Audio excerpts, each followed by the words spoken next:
Safety note: computer security. Can your abuser access the computer or mobile device you're using right now? Consider clearing your browser history once you're done, or using a device they can't access. To ask the court for a relief from abuse order, also called an RFA, you will need to complete 4 forms and give them to your local family court: the complaint form, the affidavit form, the confidential notification form, and the protection order service information form. This video will help you fill out the complaint and affidavit forms. You can find all the forms in the RFA roadmap at vtlawhelp.org. Or you can get paper copies from your local family court, victim advocate, or domestic violence program. To find your local family court, visit vermontjudiciary.org and click on Find a Court. If the courts are closed, contact your local police or call the Vermont Courts Answering Service. Tell them you need help applying for an RFA order.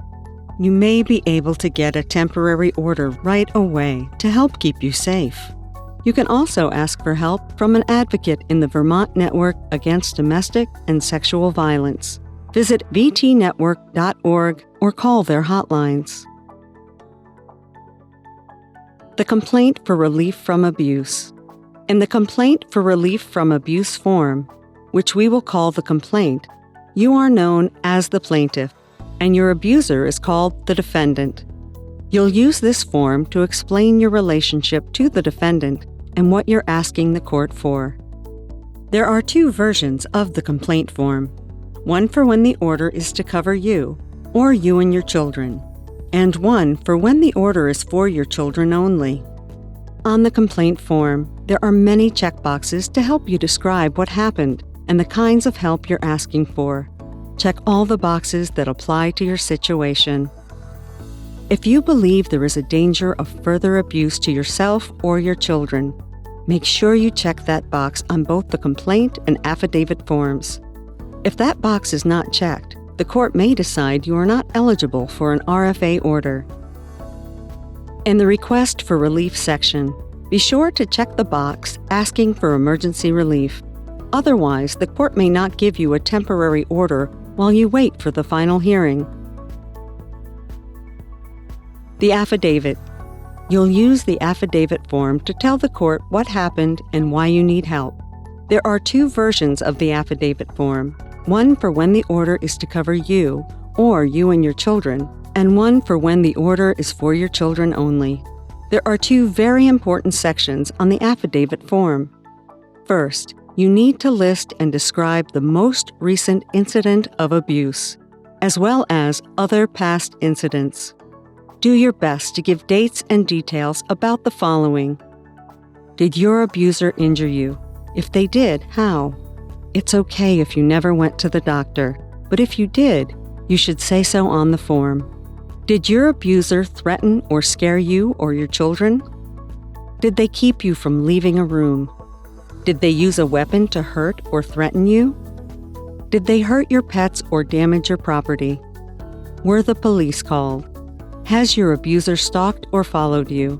Did your children witness the abuse? And has it changed your children's behavior in any way? Next, the form asks you to describe the most serious incident of abuse, whether it happened a long time ago or more recently. Be sure to give as much detail to this incident as you did the others. The form also asks if your abuser has guns or other weapons. List them and their locations as best you can. Weapons create a dangerous situation during the RFA process. If you list them on the affidavit, the court can order law enforcement to collect them to help keep you safe. Once you complete the affidavit form, you need to sign it in front of a notary. For example, the clerk at the courthouse is a notary. There are exceptions, such as at night, on a holiday, or a weekend, or if you can't get to a courthouse.